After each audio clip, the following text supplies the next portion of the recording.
Lindsey Graham was known to be a hardline supporter of the Trump administration's war in Iran. And today, the ceasefire between the U.S. and Iran is breaking down as both sides unleash attacks in a fight to control the Strait of Hormuz. The U.S. launching more strikes. Overall, the U.S. has hit over 300 targets in Iran in 3 rounds of airstrikes over the past week. Here's ABC's Allison Cossack with the details. Tonight, U.S. Central Command says American forces are launching more strikes against Iran as the standoff over the Strait of Hormuz escalates. These latest strikes coming just hours after the U.S. says it struck 140 Iranian targets. U.S. officials say the strikes are intended to diminish Iran's ability to target commercial shipping vessels in the strait.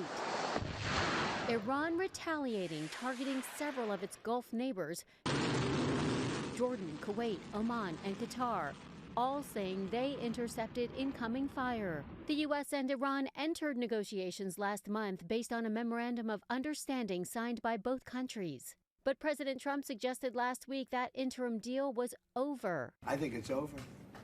I don't want to deal with them anymore. But talks were held this weekend in Oman, though U.S. negotiators did not attend. The U.S. had expected Iran to publicly commit to stop attacking ships in the strait following those negotiations.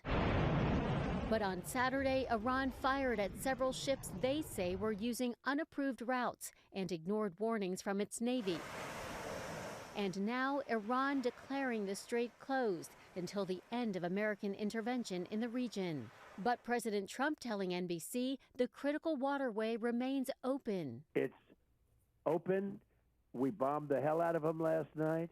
The U.S. Central Command also posting online saying traffic is flowing. Iran's foreign ministry today calling the U.S. strikes unapproved acts of aggression and says the strikes carried out by Iran are lawful because they are in self-defense. Allison Cossack, ABC News, New York.